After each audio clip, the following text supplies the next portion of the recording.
Subscribe now and press the bell icon. Never miss an update from Tips Official. सभी को नमस्ते।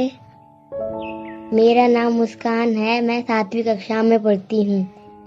आज मैं आपको अपनी हिंदी की किताब की एक कहानी सुनाऊंगी। पाठ 9 चिड़िया की बच्ची। इसे जैनेन्द्र कुमार ने लिखा है।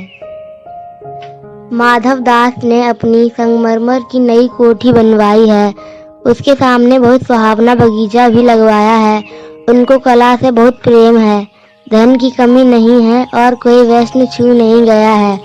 सुंदर सुंदर अभिरुचि के आदमी हैं। फूल पौधे रकाबियों से हौजों में लगे फव्वारों में उछलता हुआ पानी उन्हें बहुत अच्छा लगता है। समय भी उनके पास काफी है। शाम को जब दिन की गर्मी ढल जाती है तो आसमान कई रंग का हो जाता है। तब कोठी के बाहर चबूतरे पर तख्त डालकर मसनद के सहारे व गलीचे पर बैठते हैं और प्रकृति की छटा निहारते हैं। इनके मानो उनके मन को तृप्ति मिलती है। मित्र हुए तो उनसे विनोद चर्चा करते हैं। नदी तो पास रखे हुए फर्शी हुक्के के चटक को मुंह में दिए ख्याल ही ख्याल में संध्या को स्वप्न की भांति गुजार देते हैं। आज कुछ कुछ बादल थे। घटा गहरी नहीं थी। धूप का प्रकाश उनमें से छन छन कर आ रहा था। माधव दास मसनद के सहारे बैठे थे। उन्हें जिंदगी में क्या स्वाद नहीं मिला है, पर जी भरकर भी कुछ खाली सा रहता है। उस दिन संध्या समय उनके देखते देखते सामने की गुलाब की डाली पर एक चिड़िया आन बैठी।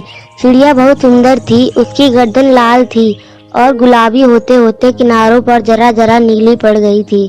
पंख ऊपर से चमकदार स्याहे थे।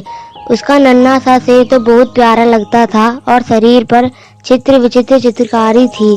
चिड़िया को मानो माधव दास की सत्ता का कुछ पता नहीं था और मानो तनिक देर का आराम भी उसे नहीं चाहिए था। कभी पर हिलाती थी, कभी फुदकती थी। वह खूब खुश मालूम होती थी। अपनी नन्ही सी चोंच से प्यारी प्यारी आवाज निकाल रही थी। माधव दास को वह चिड़िया बड़ी मनमनी लगी। उसकी स्वच्छंदता बड़ी प्यारी जान पड़ती थी। कुछ देर तक वह उस चिड़िया का इस डाल से उस डाल थिरकना देखते रहे। इस समय वह अपना बहुत कुछ भूल गए। उन्होंने उस चिड़िया से कहा, आओ, तुम बड़ी अच्छी आई। यह बगीचा तुम लोगों के बिना सूना लगता है। सुनो चिड़िया, तुम खुशी से यह समझो कि यह बगीचा मैंने तुम्हारे लिए ही बनवाया है। तुम बैग टके यहाँ आया करो। चिड़िया पहले तो असावधान रही, फिर जानकर कि बात उससे की जा रही है वह एकाएक तो घबराई, फिर संकोच को जीतकर बोली, मुझे मालूम नहीं था कि यह बगीचा आपका है। मैं अभी चली जाती हूँ। पल भर में सांस लेने में यहाँ टिक गई थी। माधव दास ने कहा, हाँ, बगीचा तो मेरा है। यह संगमरमर की कोठी भी मेरी है। लेकिन इस सब को तुम अपना ही समझ सकती हो। सब कुछ तुम्हारा है। तुम कैसी भोली हो, कैसी प्यारी हो। जाओ, नहीं बैठो। मेरा मन तुमसे बहुत खुश होता है। चिड़िया बहुत कुछ सकुचा गई। उसे बोध हुआ कि यह उससे गलती तो नहीं हुई कि वह यहाँ बैठ गई है। उसका थिरकना रुक गया। भयभीत सी वह बोली, मैं थककर यहाँ बैठ गई थी। मैं अभी चली जाऊंगी। बगीचा आपका है, मुझे माफ करें। माधव दास ने कहा, मेरी भोली चिड़िया, तुम्हें देखकर मेरा चित्त प्रफुल्लित हुआ है। मेरा महल भी सूना है, वहाँ कोई भी चहचहाता नहीं है। तुम्हें देखकर मेरी रागनियों का जी बहलेगा। तुम कैसी प्यारी हो, यहाँ ही तुम क्यों ना रहो। चिड़िया बोली, मैं माँ के पास जा रही हूँ। सूरज की धूप खाने और हवा से खेलने और फूलों से बात करने। मैं जरा घर से उड़ आई थी। अब सांझ हो गई है और माँ के पास जा रही हूँ। अभी अभी मैं चली जा रही हूँ, आप सोच ना करें। माधव दास ने कहा, प्यारी चिड़िया, पगली मत बनो। देखो तुम्हारे चारों तरफ कैसी बहार है। देखो वह पानी खेल रहा है, उधर गुलाब हंस रहा है। भीतर महल में चलो, जाने क्या क्या ना पाओगी। मेरा दिल वीरान है। वहाँ कब हंसी सुनने को मिलती है। मेरे पास बहुत सा सोना मोती है। सोने का एक बहुत सुंदर घर है। मैं तुम्हें बना दूंगा। मोतियों की झालर उसमें लटकेंगी। तुम मुझे खुश रखना। और तुम्हें चाहिए माँ के पास बताओ क्या है। तुम यहाँ ही सुख से रहो, मेरी भोली गुड़िया।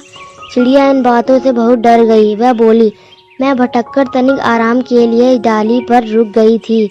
अब भूलकर भी ऐसी गलती नहीं होगी। मैं अभी यहाँ से उड़ी जा रही हूँ। तुम्हारी बातें मेरी समझ में नहीं आती हैं। मेरी माँ के घोंसले के बराबर बहुतेरी सुनहरी धूप बिखरी रहती है। मुझे और क्या करना है। 2 दाने माँ ला देती हैं और जब मैं पर खोलने बाहर जाती हूँ तो माँ मेरी बाट देखती रहती हैं। मुझे तुम और कुछ मत समझो, मैं अपनी माँ की हूँ। माधवदास ने कहा, भोली चिड़िया, तुम कहाँ रहती हो? तुम मुझे नहीं जानती हो? चिड़िया, मैं माँ को जानती हूँ, भाई को जानती हूँ, सूरज को और उसकी धूप को जानती हूँ, घास पानी और फूलों को जानती हूँ। महामान्य, तुम कौन हो? मैं तुम्हें नहीं जानती। माधवदास, तुम भोली हो चिड़िया, तुमने मुझे नहीं जाना। तब तुमने कुछ नहीं जाना। मैं ही तो हूँ सेठ माधवदास। मेरे पास क्या नहीं है, जो मांगो मैं वही दे सकता हूँ। चिड़िया, पर मेरी तो छोटी सी जात है, आपके पास सब कुछ है, तब मुझे जाने दीजिए। माधवदास, चिड़िया, तू निरी अनजान है, मुझे खुश करेगी तो तुझे मालामाल कर सकता हूँ।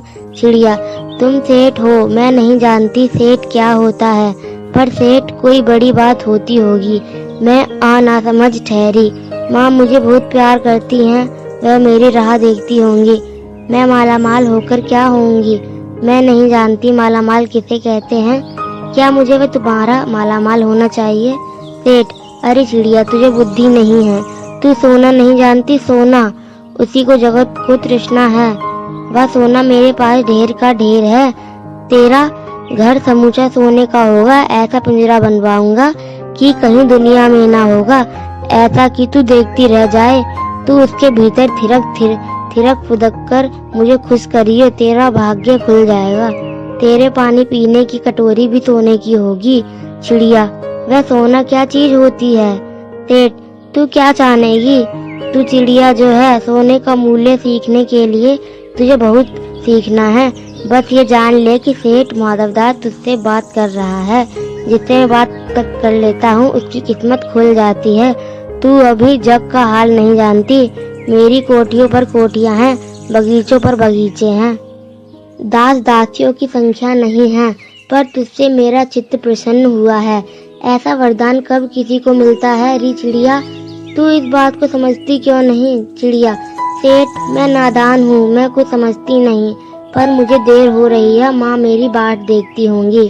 सेठ, ठहर ठहर, इस अपने पास के फूल को तूने देखा? यह एक है। ऐसे अनगिनती फूल हैं, ऐसे अनगिनती फूल मेरे बगीचों में हैं। वह भांति भांति के रंग के हैं, तरह तरह की उनकी खुशबू है। चिड़िया, तैने मेरा चित्त प्रसन्न किया है, और वे सब फूल तेरे लिए खिला करेंगे। वहाँ घोंसले में तेरी माँ है, पर माँ क्या है? इस बाहर के सामने तेरी माँ क्या है? वहाँ तेरे घोंसले में कुछ भी तो नहीं है। तू अपने को नहीं देखती? कैसी सुंदर तेरी गर्दन, कैसी रंगीन देह। तू अपने मूल्य को क्यों नहीं देखती? मैं तुझे सोने से मढ़कर तेरे मूल्य को चमका दूंगा। तैने मेरे चित्त को प्रसन्न किया है, तू मत जा, यहीं रह। चिड़िया, सेठ, मैं अपने को नहीं जानती, इतना जानती हूँ कि माँ मेरी माँ है और मुझे यहाँ देर हो रही है। सेठ, मुझे रात मत करो, रात में अंधेरा बहुत हो जाता है और मैं राह भूल जाऊंगी। सेठ ने कहा, अच्छा चिड़िया, जाती हो तो जाओ, पर इस बगीचे को अपना ही समझो, तुम बड़ी सुंदर हो।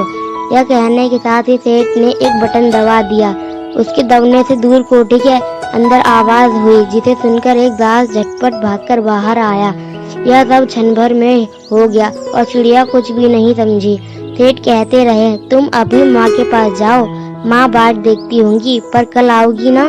कल आना, परसों आना, रोज आना। यह कहते कहते दास को सेठ ने इशारा किया और वह चिड़िया को पकड़ने के यत्न में चला गया। सेठ कहते रहे, सच तुम बड़ी सुंदर लगती हो। तुम्हारे भाई बहन कितने हैं? कितने भाई बहन हैं? तुम्हारे भाई बहन हैं? कितने भाई बहन हैं? तुम्हारे भाई बहन हैं? कितने भाई बहन हैं? चिड़िया, 2 बहन 1 भाई, पर मुझे देर हो रही है। हाँ हाँ जाना, अभी तो उजेला है। 2 बहन 1 भाई है, बड़ी अच्छी बात है। पर चिड़िया के मन के भीतर जाने क्यों चैन नहीं था। वह चौकन्नी हो चारों ओर देखती थी। उसने कहा, सेठ, मुझे देर हो रही है। सेठ ने कहा, देर अभी कहाँ, अभी उजेला है। मेरी प्यारी चिड़िया, तुम अपने घर का इतने और हाल सुनाओ। वह मत करो, चिड़िया ने कहा। सेठ, मुझे डर लगता है, माँ मेरी दूर है, रात हो जाएगी तो राह नहीं सूझेगी। इतने में चिड़िया को बोध हुआ कि जैसे एक कठोर स्पर्श उसके देह को छू गया। वह चीख देकर चिचियाई और एकदम उड़ी। नौकर के फैले हुए पंजे में वह आकर भी नहीं आ सकी। तब वह उड़ती हुई एक सांस में माँ के पास गई और माँ की गोद में गिरकर सुबकने लगी। ओ माँ, ओ माँ, माँ ने बच्ची की छाती से चिपटाकर पूछा। माँ ने बच्ची को छाती से चिपटाकर पूछा, क्या है मेरी बच्ची, क्या है? पर बच्ची कांप कांप कर माँ की छाती से और चिपक गई। बोली कुछ नहीं, बस सुबकती रही। ओ माँ, ओ माँ। बड़ी देर में उसे ढाढ़स बंधा और तब वह पलक मीच कर छाती में ही चिपक कर सोई, जैसे अब पलक न खोलेगी। इस कहानी से हमें यह शिक्षा मिलती है कि सभी सुख सुविधाओं को छोड़कर भी चिड़िया अपनी माँ के पास ही रहना चाहती है। धन्यवाद।